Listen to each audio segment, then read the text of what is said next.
Marami tayong sinusunod na pamahiin o kaugalian.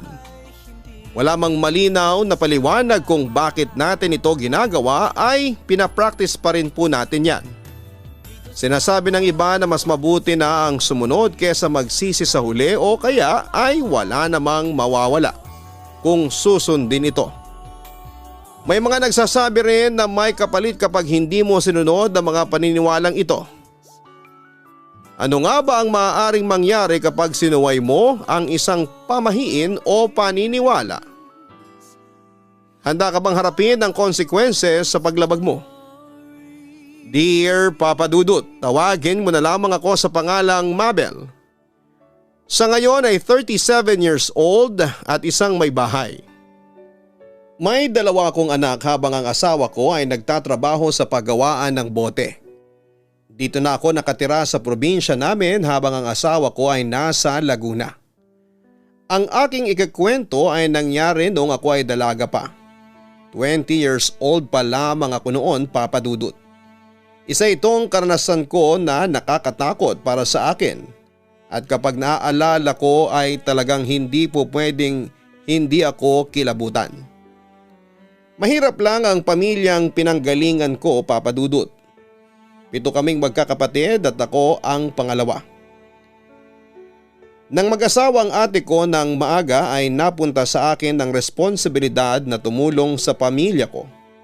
Dahil nag-aaral pa ang mas bata kong kapatid. Mulat ako sa kahirapan kaya wala akong ibang pangarap noon, kundi ang makatulong sa aking pamilya. Nangako ako sa sarili ko na hindi agad ako mag-aasawa, kaya kahit may manliligaw sa akin ay hindi ko binibigyan ng pansin.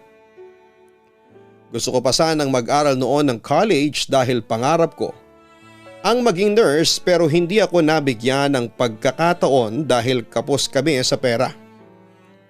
Papa Dudut, tinanggap ko na lamang na hanggang high school lamang ang kayang ibigay ng mga magulang ko at naiintindihan ko yon. Wala rin kasing masyadong oportunidad sa probinsya namin dati para mag-working student ako kaya hindi ko rin yun nagawa. Hanggang sa kinausap si nanay ng isa niyang kakilala na taga doon din sa aming lugar. Kung gusto raw ni nanay na maging kasambahay sa isang pamilya sa Quezon City. Pero hindi naman maiwan ni nanay kaming magkakapatid dahil walang mag-aasikaso sa amin. Kaya sinabi ko kay nanay na kung papayagan niya ako, ay ako na lamang ang tatanggap ng trabaho na yon. Sinabi ko na marunong naman ako sa mga gawaing bahay. Saka yun na siguro ang pagkakataon ko na kumita ng pera at makatulong sa kanila. Payag si nanay sa bagay na yon. Kay tatay lamang kami nahirapan na kumbinsihin siya. Baka raw kasi kung ano ang mangyari sa akin sa ibang lugar. Hindi raw ako matutulungan kasi nasa malayo ako. Sinabi ni nanay kay tatay na kaya ko na ang sarili ko.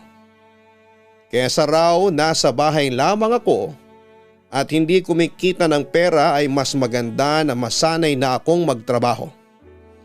Sa huli ay pumayag din naman ang tatay ko, Papa Dudut. Kinausap ni nanay yung kakilala niya at pumayag naman ito na ako na lamang ang kukunin na kasambahay sa pamilyang sinasabi nito.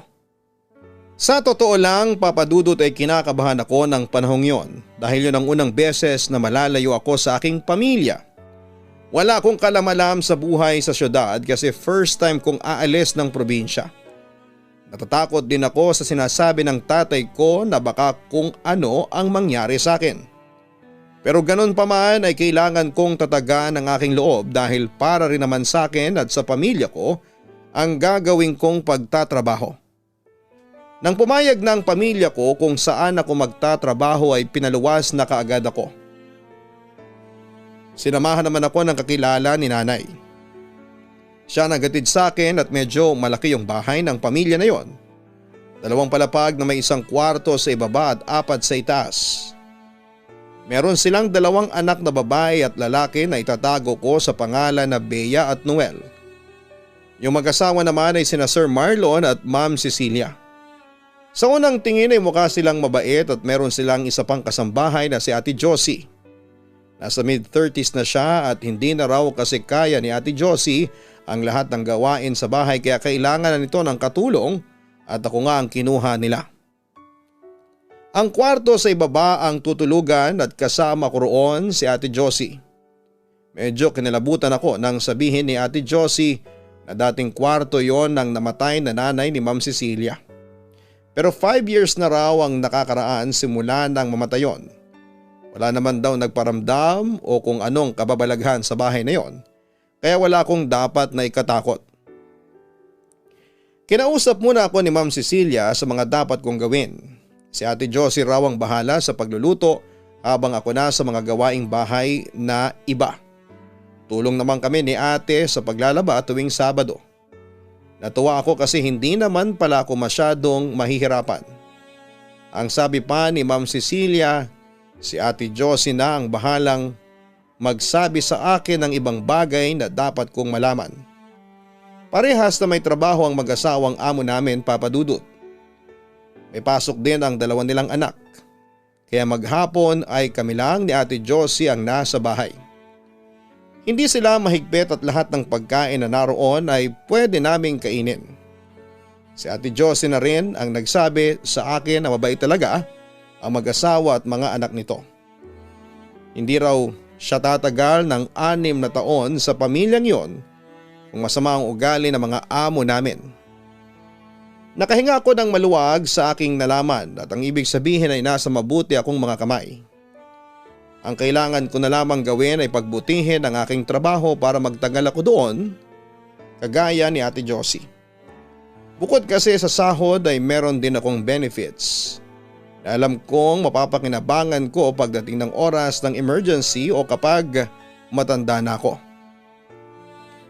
Sa pangalawang araw ko sa bahay na yon ay palagi kong napapansin na may isang pinto na pinupuntahan si Ate Josie sa itaas. Yung nasa pinakadulo.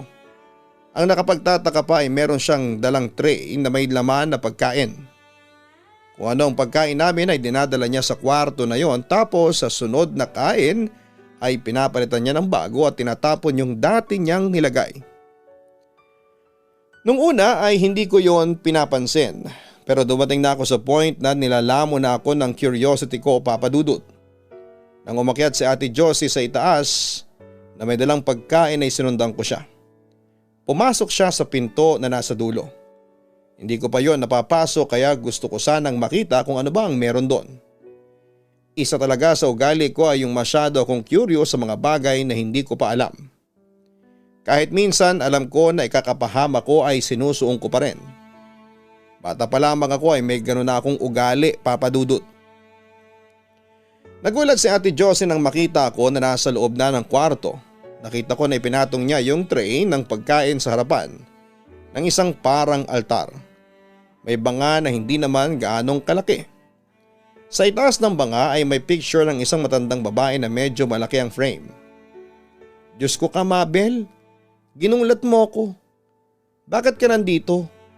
Hindi ba ang sabi ko sa iyo ay tiklopin mo na yung mga damit na hinango natin sa sampayan? Tura ni Ate Josie.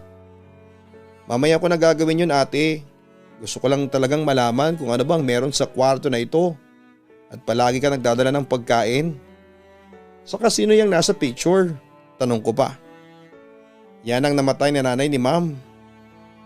Tapos yung abo niya ang nasa urn. Lumabas ka na dyan at doon na tayo mag-usap. Doon ko na sasagutin ang mga tanong mo. Tugon pa ni Ate Josie. Medyo nawirduhan ako sa sagot ni Ate Josie. May kilabot din akong naramdaman habang nasa loob ako ng kwartong yon, Papa Dudut. Ang bigat sa pakiramdam na hindi ko ma-explain. Lumabas na ako ng kwarto at hinihintay si Ate Josie sa sala. Inumpisahan ko na rin ang pagtitiklop ng mga damit. Maya-maya ay bumaba na si Ate Josie. Inilagay muna niya ang tray sa kusina at saka tumabi sa akin at tinulungan ako sa pagtitiklop ng mga damit. Ano na ate? Sagutin mo na ang tanong ko kanina. Pangungulit ko kay Ate Josie. Oo na. Ang totoo ay nakalimutan ko lang na sabihin yung sayo. Saka para kung minsan ay ikaw na rin ang magdala ng pagkain doon kay Ma'am Cora, ang sabi ni Ate Josie. Bakit dinadalhan pa rin ng pagkain? Hindi ba patay na yung nanay ni Ma'am Cecilia? Tanong ko. Ipinaliwanag ni Ate Josie ang lahat. Ang sabi niya simula nang mamatay ang nanay ni Ma'am Cecilia na si Ma'am Cora ay iniisip pa rin nila na nasa bahay pa rin po ito. At kahit na hindi ito nakikita ay miyembro pa rin siya ng pamilya. Kaya bilang pag-alala kay Ma'am Cora ay dinadalhan pa rin ito ng pagkain tuwing almusal, tanghalian at hapunan. Kaugalian na raw yon ng pamilya ni Ma'am Cecilia. Kahit daw nung una ay nawiwirduhan siya pero nang magtagal ay nasanay na rin siya at naging normal na yon para sa kanya. Parang sayang naman yung pagkain ate kasi hindi naman siya nagagalaw. Wika ko. Ganon talaga. Kailangan nating sumunod sa mga sasabihin ng amo natin. Pero naman nilang pinambili ng pagkain na yun ang sabi ni Ate Josie. Kahit na ate, sayang pa rin yung pagkain. Bakit di mo na lang kainin yung dinadala mong pagkain kay Ma'am Cora para hindi sayang? Kesa sa itinatapon lang, hindi ba? Suggestion ko. Ay naku, hindi po pwede. Yan ang huwag na huwag mong gagawin. Hindi pwedeng kainin ang pagkain na inalay sa patay. Malas. Mamalasin ka. Mariin ang iling ni Ate Josie. Inulit pa yon ni Ate Josie sa akin at mahigpit niyang ibinilin na huwag kong kakainin ang pagkain na dinala kay Ma'am Cora sa itaas. Hindi niya sinabi kung anong klaseng kamalasan ang mangyayari sa akin kapag ginawa ko yon. Kaya na-curious ako kung ano ang mangyayari kapag ginawa ko yon, Papa Dudut. Lumipas sa mga araw at nasanay na ako sa mga gawain ko sa bahay na yon, Papa Dudut. Naging palagay na rin po ako sa loob ng bahay. At maging ang mga amo ko at dalawa nilang anak. Napatunayan ko na mababait talaga sila base sa pakikitungo nila sa akin. Napansin din nila Ma'am Cecilia na wala akong cellphone. Kaya isang araw ay isinama nila ako sa mall para ibili ako ng cellphone. Naku ma'am, wag na po. Wala po akong pambayad dyan. Wag niyo na po akong ibili. Pag-iipunan ko na lang po. Tanggi ko. Okay lang. Ako muna ang magbabayad tapos paunti-unti nating ibawas sa sahod mo kada buwan. Mabel, mahalaga na may cellphone ka lalo na at bago ka pa lamang sa syudad. Paano kung mawala ka? Paano mo kami makokontak? Saka para makausap mo rin ang pamilya mo sa probinsya. Makigamit na lang muna sila sa may cellphone na malapit sa inyo. Tapos kapag kaya mo na ay ibili mo rin sila roon. Ang sabi ni Ma'am Cecilia. Sige po ma'am, maraming salamat po talaga. Sobrang bait niyo po sa akin. Ang naluluha kong pahayag. Pangarap ko rin kasi talagang magkaroon ng sariling cellphone matagal na. Saka kung may kailangan ka, huwag kang mahihiyang magsabi sa akin. Lalo na pagdating sa pera. Pwede kang bumali kapag emergency. Naunawaan namin na kung minsan ay may mga pangangailangan kayo ni Josie na dapat ay matugunan kaagad. Ang sabi pa ni Ma'am Cecilia. Sobrang swerte ko sa mga amo ko, Papa Dudut. Nawala yung impression ko sa mga mayayamang tao na nananakit at nangaapi sila ng mga kasambahay kagaya ng napapanood ko sa TV. Ibang-iba sila Ma'am Cecilia sa ganoon. Kaya nasabi ko na sobrang bait din sa akin ng Diyos dahil hindi niya hinayaan na mapunta ako sa mga amo na masama ang ugali. Ipinangako ko sa sarili ko na susuklian ko ng kabutihan ang lahat ng kabutihan ni Mama at Sir sa akin sa pamamagitan ng pagiging tapat at pagbubuti sa aking trabaho sa kanila. Kahit sa ganung paraan man lang ay makabawi ako sa kanila, Papa Dudut. Umabot na ako ng 3 buwan kina Ma'am Cecilia, kada buwan ay nakakapagpadala na ako ng pera sa pamilya ko. Napakasarap sa pakiramdam na kahit papaano ay nagagawa ko ng tumulong sa aking pamilya.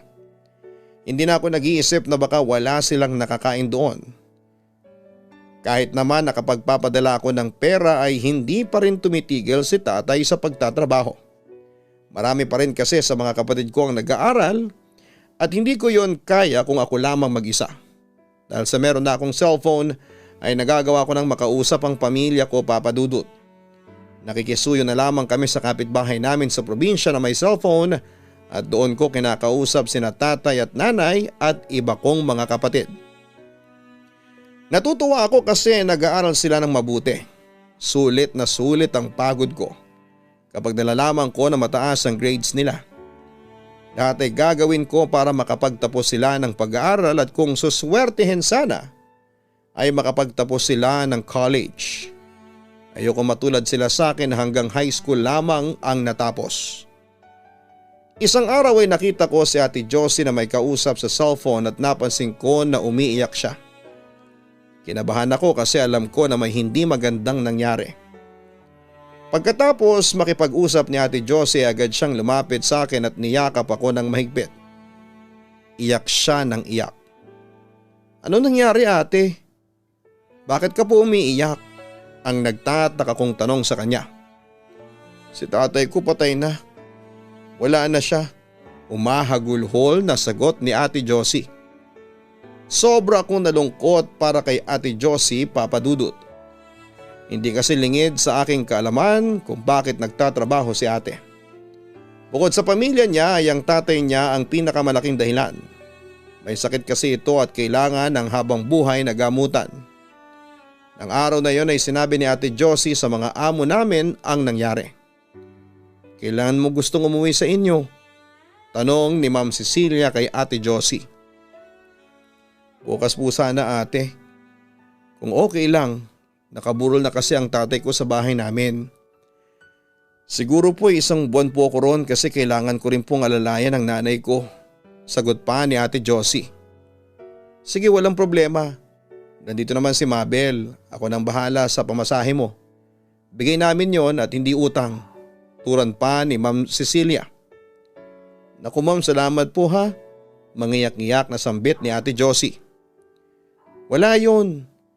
Bago ka na lang umalis ay sabihin mo na lamang kay Mabel ang mga dapat niyang gawin. Ang sabi ni Ma'am Cecilia. Habang nag-iimpake ng mga gamit si Ate Josie ay sinabi niya sa akin ang mga gagawin ko. Isa sa ibinili niya ay ang pagdadala ng pagkain kay Ma'am Cora sa kwarto sa itaas. Hindi ko raw yun dapat makalimutan dahil baka mapagalitan ako. Madaling araw ay umalis na si Ate Josie. Nalungkot ako kasi isang buwan siyang mawawala. Close na kasi kaming dalawa at alam ko na medyo mahihirapan din ako kasi wala na akong katulong sa mga gawain sa bahay. Ganon pa man ay naiintindihan ko siya kung bakit kailangan niyang mawala ng pansamantala. Inihatid ni na Ma'am at Sir si Ate Josie sa bus station. Ako naman ay hindi na natulog pa dahil hindi na ako inantok. Ang ginawa ko ay naglinis na kagad ako ng bahay at pagsapit ng alas 5 ng umaga ay nagluto na ako ng almusal. Naabutan ako ni na Ma'am na nagluluto nang makabalik sila ni Sir. Oo nga pala Mabel, nasabi ba sa iyo ni Josie yung pagdadala ng pagkain sa urn ni Mama sa itaas? Tanong ni Ma'am sa akin. Opo ma'am, nasabi na po sa akin ni Ate Josie ang turan ko. Basta kung ano ang pagkain natin dito ay dadalhin mo sa itaas ha. Papalitan mo every meal. Tapos sa gabi bago matulog ay aalisin mo yung pagkain na nilagay mo nung dinner. Itatapon mo lahat ng pagkain, okay? Paalala ni Ma'am Cecilia. Okay po ma'am, ako na po ang bahala, ang sabi ko. Saka pasensya ka na kung ikaw muna ang gagawa ng mga gawain dito sa bahay ha. Isang buwan lang naman na mawawala si Josie, wika ni Ma'am. Naku, wala pong problema sa akin yun ma'am. Trabaho ko po yun at hindi ninyo kailangang humingi ng pasensya sa akin, sambit ko.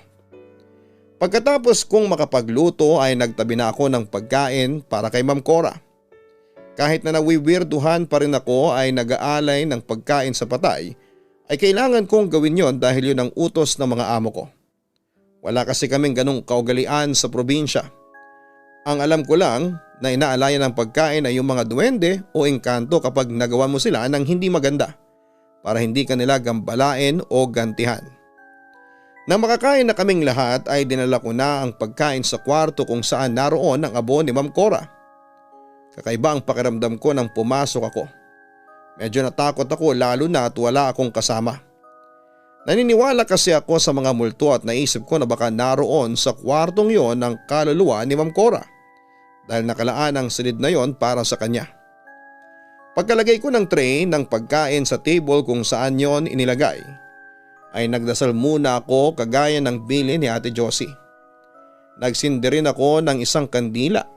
Hindi rin muna ako lumabas dahil sa nag-usisa muna ako sa kwarto. Binuksan ko ang isang cabinet na ang laman ay mga damit ni Ma'am Cora. Alam ko kaagad na sa matanda yon dahil damit ng matandang babae ang naroon. May isang barot saya ang nagustuhan ko at nagandahan ako, Papa Dudut. Kulay pula yon. Dahil sa ako na lang mag-isa sa bahay ay nagkaroon ako ng lakas ng loob na kunin yon at suotin. Medyo maluwag sa akin pero natuwa ako kasi first time kong makapagsuot ng ganon. Hindi ko na lang iniisip na patay na ang may-ari ng damit na yon. Bumaba pa ako ng suot yon para tingnan ang sarili ko sa may salamin.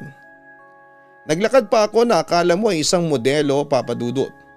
Parang gusto ko pa ngang ayusan ng buhok ko kasi feel na feel ko talaga ang damit na suot ko. Ibinalik ko na rin sa itaas yung damit at siniguro ko na walang makakalam na sinuot ko yon. Palabas na ako ng kwarto na makarinig ako ng parang kumakalusko sa loob ng cabinet. Parang may kumakalmot sa pinto ng cabinet mula sa loob. Ang unang pumasok sa isip ko ay baka may daga sa loob ng cabinet. Takot ako sa daga, Papa Dudut. Kaya hindi ko na yon tinignan pa at tuluyan na akong umalis ng kwartong yon. Araw-araw ako nagdadala ng pagkain sa kwarto na yon. 3 beses sa isang araw. Wala naman sa akin yon kasi hindi yon mahirap na gawin. Isang gabi si Ma'am Cecilia ang nagluto ng dinner. Gumawa siya ng lechon belly gamit ang oven. Hindi pa ako nakakakain noon kaya excited akong makakain noon, Papa Dudut.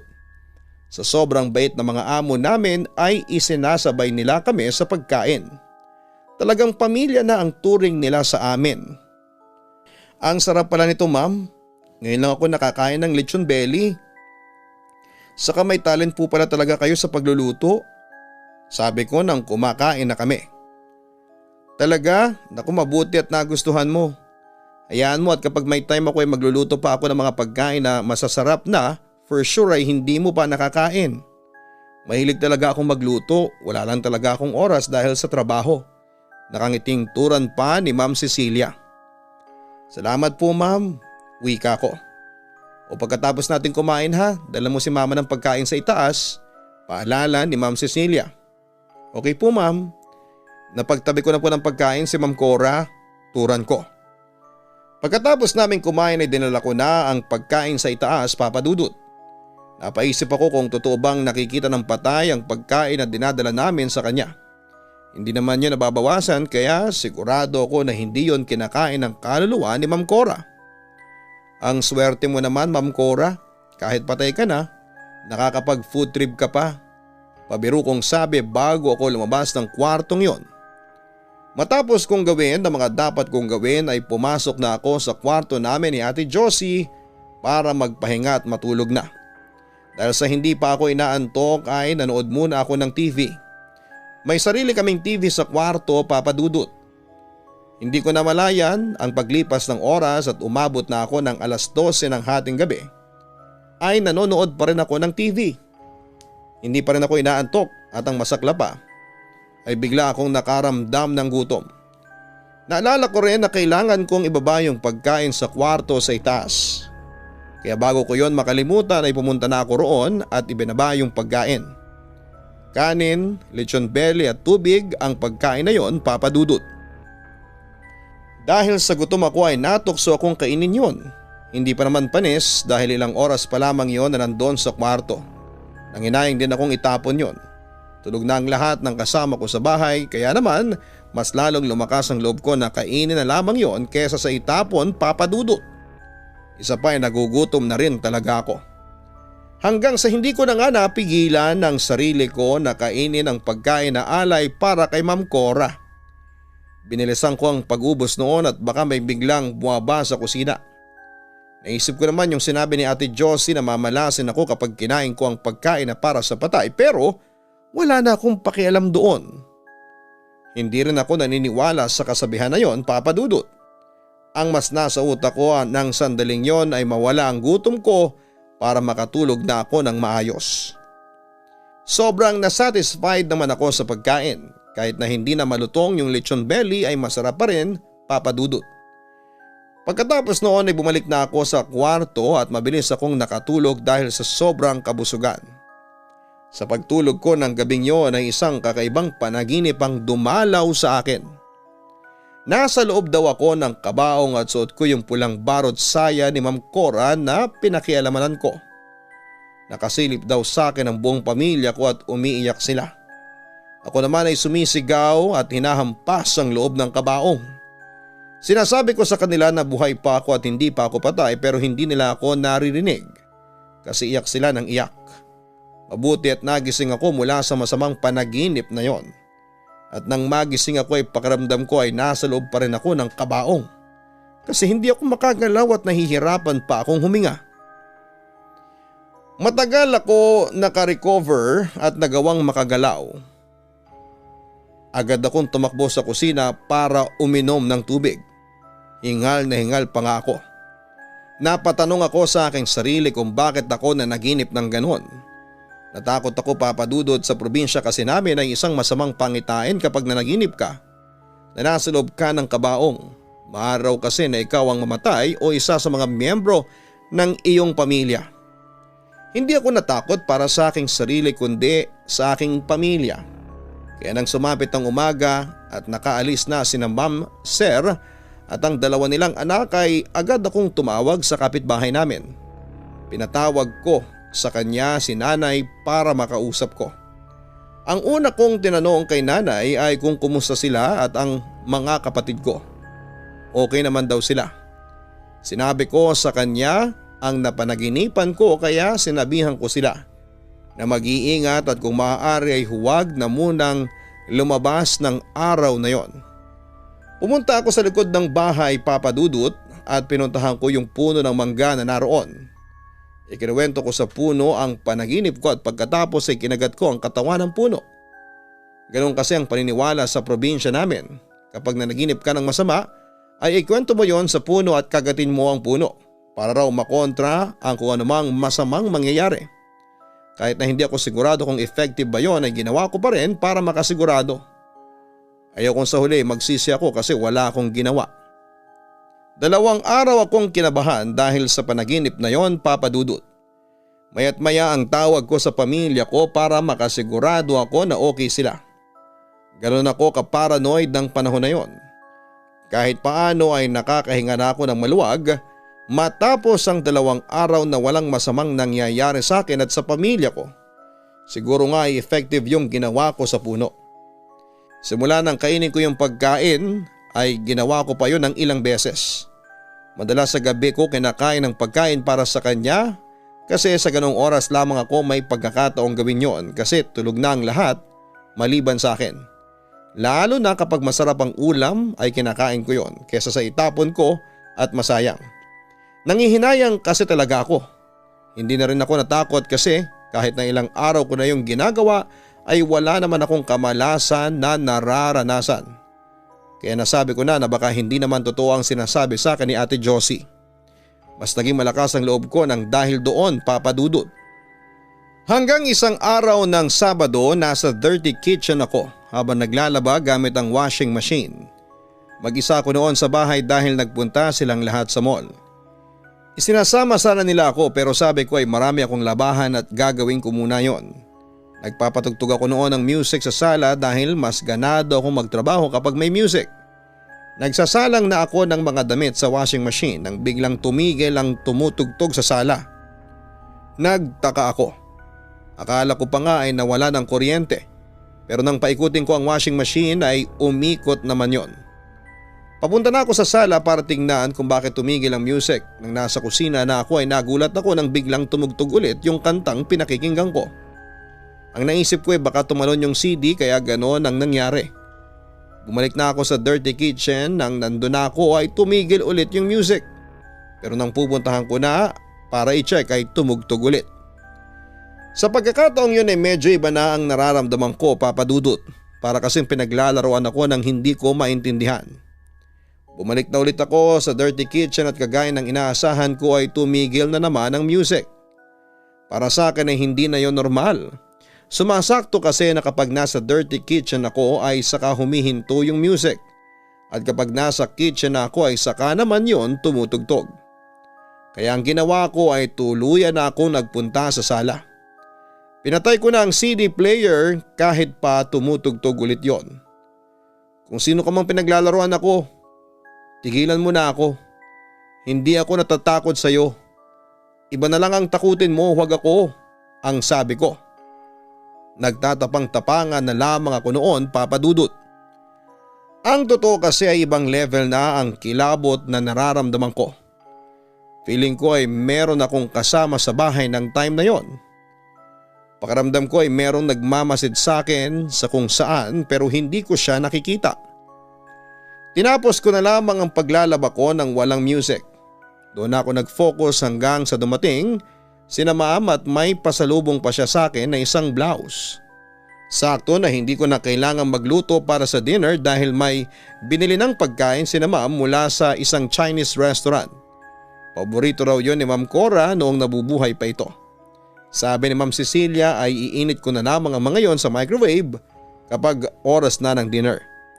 Habang iniinit ko ang mga pagkain kasi kakain na kami ay pinuntahan ako ni Ma'am Cecilia para tanungin kung matatapos na ako.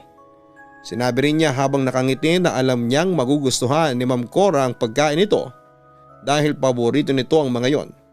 Doon na ako nagkaroon ng lakas ng loob na magtanong sa kanya. Ma'am, mahal na mahal niyo po talaga si Ma'am Cora, no? Kahit wala na siya ay inaalala niyo pa rin siya sa pamamagitan ng pagbibigay ng pagkain sa kanya. Bakit niyo po pala yun ginagawa? Turan ko. Alam mo kasi nung buhay pa si Mama ay mahilig talaga siyang kumain. Siya ang nagsabi na kapag namatay na siya ay gusto niya aaalaya namin siya ng pagkain bilang respeto sa memories niya ay tinutupad ko ang gusto niyang mangyari. Saka sa ginagawa ko na yun, kahit papaano ay nararamdaman ko na nandito pa rin siya. Tugon ni Ma'am Cora. Marami pa sana akong gustong sabihin at itanong kay Ma'am Cecilia pero nahiya na ako at baka magalit pa siya sa akin kapag sinabi ko na parang sayang yung mga pagkain. Bilang silang amo ko ay kailangan ko na lamang siguraduhing masunod ang mga yon at irespeto ang paniniwala nila lalo na at sila ang nagpapasahod sa akin, Papa Dudut. Si Ma'am Cecilia ang nagtabi ng pagkain para sa nanay niya. Nang dinalahan ko ng pagkain si Ma'am Cora sa kwarto niya ay kinain ko kagad yung siopaw na naroon kasi nasarapan ako. Hindi naman nagpupunta roon si Ma'am Cecilia kaya naisip ko na hindi niya yon malalaman. Pero nagulat ako nang habang naguhugas ako ng mga pinagkainan namin ay narinig ko silang nag-uusap ni Sir Marlon sa may sala. Marlon, hindi ka maniniwala sa sasabihin ko. Kinain ni Mama yung siopaw na inalay natin sa kanya. Papel na lang ang naroon. Naiiyak na sabi ni Ma'am Cecilia. Sigurado ka ba? Baka naman daga ang kumain nun. Hindi makapaniwalang sabi ni Sir Marlon. Walang daga sa bahay natin kaya imposible yun. Nakakatuwa kasi first time itong nangyari. Kung ganun pala ay talagang kinakain ni Mama ang pagkain na inaalay natin sa kanya kahit na wala siya. Turan ni Ma'am. Sobra akong nakonsensya ng time na yon, Papa Dudut. Binigyan ko kasi si Ma'am ng hindi totoong paniniwala dahil sa ginawa ko. Pero hindi ko na lamang sinabi na ako ang kumain ng siopaw kasi alam kong mapapagalitan ako at baka yun pa ang maging dahilan para mawalan ako ng trabaho. Isa pang nakakakonsensya ay yung hindi na ako tinanong ni Ma'am Cecilia kung kinain ko ba yung siopaw. Ibig sabihin kasi may tiwala siya sa akin na hindi ko yun gagawin. Isang linggo na lamang at matatapos na ang 1 month na wala si Ate Josie. Excited na ako sa pagdating niya at sa totoo lang kahit sinabi ko na kaya ko ang trabaho roon kahit mag-isa ako ay iba pa rin kapag naroon si Ate Josie. Mas okay pa rin yung meron akong katuwang sa mga gawaing bahay. Lalo na sa paglalaba tuwing weekend. Isang gabi kagaya ng palagi kong ginagawa ay dinalhan ko ulit ng pagkain si Ma'am Cora. Palis na sana ako nang bigla akong makarinig ng umuubo. Dalawang magkasunod na ubo kaya napalingon ako. Alam ko na hindi ko yon imahinasyon at malinaw na malinaw ang narinig ko, Papa Dudut. Pagkatapos ay may naamoy akong bulaklak ng patay kahit na walang bulaklak sa kwartong yon. Agad ako nakaramdam ng takot kasi alam ko na ako lamang ang taong naroon. Kaya naman nagmamadali akong lumabas ng kwarto. Pababa ako ng hagdan nang makasalubong ko si Sir Marlon at napansin niya na parang takot na takot ako at namumutla pa raw ako. May narinig po kasi akong umubo sa kwarto ni Ma'am Cora eh. Sa takot ko ay nagsabi na ako ng totoo. Hindi agad nakapagsalita si Sir Marlon hanggang sa sinabi niya na baka raw nagparamdam si Ma'am Cora sa akin. Dahil nung nabubuhay pa ito ay palagi itong umuubo. Sa nalaman ko ay talagang kinalabutan ako, Papa Dudut. Naisip ko na baka nagagalit sa akin ang kaluluwa ni Ma'am Cora dahil sa maraming beses kong kinain ang pagkain na para sa kanya. Simula na mangyari yon ay hindi na ako kumain pa ng pagkain para kay Ma'am Cora. Kahit pa sabihin na sayang o kaya ay nagugutom ako. Mabuti na lamang at dumating na si Ate Josie at kahit papaano ay hindi na ako natatakot na mag-isa sa bahay kasi palagi ko na siyang kasama kapag wala ang mga amo namin. Yun nga lang ay medyo wala pang gana na magtrabaho si Ate Josie dahil sa nagluluksa pa rin siya. At naiintindihan ko naman yon, Papa Dudut. Walang problema sa akin yon at importante ay meron na ulit akong kasama. Sa pagbabalik ni Ate Josie ay siya na ulit ang nagdadala ng pagkain kay Ma'am Cora dahil gawain naman niya yon talaga. Inakala ko na dahil hindi na ako nagpupunta sa kwarto ni Ma'am Cora sa itaas ay inisip ko na hindi na siya magpaparamdam sa akin pero nagkamali ako, Papa Dudut. Isang umaga pagkaalis ng mga amo namin ay sinabi sa akin ni Ate Josie na magje-general cleaning kami. Ang sabi niya ay siya na ang bahala sa itaas at ako na ang sa ibaba. Kapag natapos naman daw siya kaagad sa itaas ay tutulungan niya ako sa ibaba. Binilisan ko ang kilos ko kasi naaawa ko kay Ate Josie dahil alam ko na wala pa rin siyang ganang magtrabaho pero pinipilit niya. Ayaw ko na tulungan pa niya ako kaya sinadya kong bilisan. Inuna ko ang kisame at nagpunas ako ng mga gamit. Tapos ay nagwalis na ako at sinimulan ko na ang paglalampaso ng sahig. Isa lang ang map sa bahay na yon at ginagamit ni Ate Josie sa itaas. Kaya ang ginamit ko sa paglalampaso ay basahan. Nakaluhod at nakayuko ako noon sa sahig habang naglalampaso. Para sa akin ay mas malinis kapag ganon kesa sa paa ang gagamitin ko. Saka para malampaso ko rin ng maayos ang mga sulok. Habang naglalampaso ako ay nakarinig ako ng naglalakad sa harapan ko. Hindi ko yun pinansin kasi alam kong si Ate Josie yon kasi siya lamang ang kasama ko sa bahay. Nagpatuloy lamang ako sa ginagawa ko hanggang sa may nakita na akong mga paa na naglalakad sa harapan ko. Natigilan ako kasi kulubot ang mga paa na nakita ko. Hindi ganon ang paa ni Ate Josie. Naramdaman ko ang pagtaas ng balahibo sa bato ko. Bigla rin akong nahilo na para bang masusuka ko. Dahan-dahan kong inangat ang ulo ko para tignan kung sino ang nagmamay-ari ng mga paa at nagulantang ako. Nang may nakita akong matandang babae na nakasuot ng pulang barot saya. Nakatalikod siya sa akin. Pero kahit na hindi ko nakikita ang mukha niya ay sigurado ako na si Ma'am Cora yon. Napasigaw ako ng malakas at napatakbo palabas ng bahay. Narinig ni Ate Josie ang sigaw ko at pinuntahan niya ako sa labas. Nanginginig ang buong katawan ko sa sobrang takot. Tinanong ako ni Ate Josie kung ano ang nangyayari at sinabi ko sa kanya na nakita ko si Ma'am Cora. Sigurado ka ba? Sa tagal ko na rito, kahit na isang beses ay hindi siya nagpakita sa akin. Bakit sa'yo pa? Ang nagtatakang tanong ni Ate Josie. Ate, may aaminin ako sa iyo. Pero sana'y wag mong isusumbong kina Ma'am ha. Kinakain ko kasi yung alay ng pagkain para kay Ma'am Cora. Nagalit yata siya sa akin kaya siya nagpapakita. Pag-amin ko. Pinagalitan ako ni Ate Josie at bakit daw ang tigas ng ulo ko. Nakiusap ako sa kanya na huwag niya akong isusumbong at nangako siya na hindi niya ako isusumbong basta mangako rin ako na hindi ko na yon gagawin pa. Sinabi ko sa kanya na matagal ko nang hindi yun ginagawa simula nang magparamdam si Ma'am Cora sa akin. Dinala ko ni Ate Jose sa kwarto ni Ma'am Cora sa itaas at inutusan niya akong humingi ng patawad kay Ma'am Cora sa nagawa kong kasalanan. Baka raw sa paraan na yun ay tigilan na ako ni Ma'am Cora. Sinunod ko siya at lumuhod ako sa urn ni Ma'am Cora at buong pagsisisi na humingi ako ng tawad sa kanya. Nakakatuwa lang na pagkatapos kong gawin yun ay hindi na siya nagparamdam sa akin kahit kailan. Nagpasalamat ako na napatawad niya kaagad ako. Kaya simula noon kahit sobrang sarap ng pagkain na alay kay Ma'am Cora ay hindi na ako natuksong kainin yon. Hindi naman kasi para sa akin yon kaya hindi ko dapat pakialamanan pa. Maraming taon ako nagsilbi sa pamilya ni Ma'am Cecilia, Papa Dudut at hindi nagbago ang magandang pakikitungo nila sa akin. Napatapos ko rin ang mga kapatid ko nang dahil sa kanila kasi tinulungan nila ako. Nang makapag-asawa ko ay saka ako umalis sa kanila kasi buntis na ako noon. Masakit para sa akin na iwanan sila lalo na at napamahal na sila sa akin. Pero para wala nang bigat sa dibdib ko ay inamin ko sa kanila ang kasalanang nagawa ko. Akala ko ay magagalit si Ma'am Cecilia sa akin pero tinawanan niya lamang ako. Pero aniya, hindi ko raw dapat yun ginawa kasi talagang magagalit ang mama niya. Habang buhay akong nagpapasalamat sa pamilya na yon, Papa Dudut. Sobrang laki ng tulong nila sa akin at maraming aral sa buhay ang natutunan ko sa kanila sa mga panahon na nakasama ko sila, lalo na kay Ate Josie. Lubos na nagmamahal, Mabel.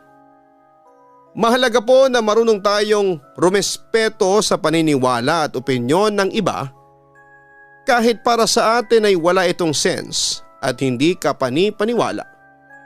Nang sa gayon ay maiwasan ang pag-aaway at hindi pagkakaintindihan. Sadyang may mga bagay na mahirap paniwalaan kaya may mga pagkakataon na sinusuway natin ito.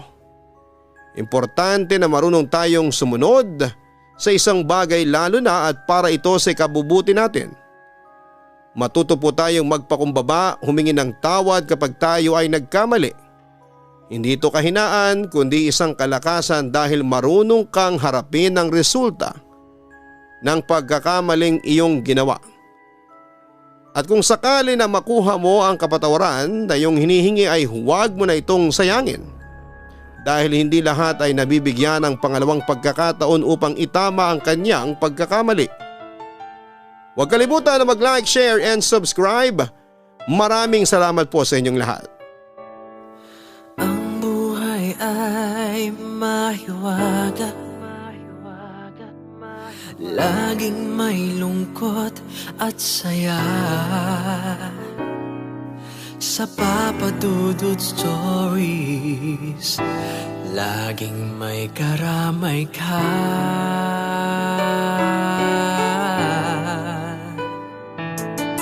Mga problemang kaibigan, dito ay pakikinggan ka. Sa Papa Dudut Stories, kami ay iyong kasama. Dito sa Papa Dudut Stories, ikaw ay hindi nag-iisa.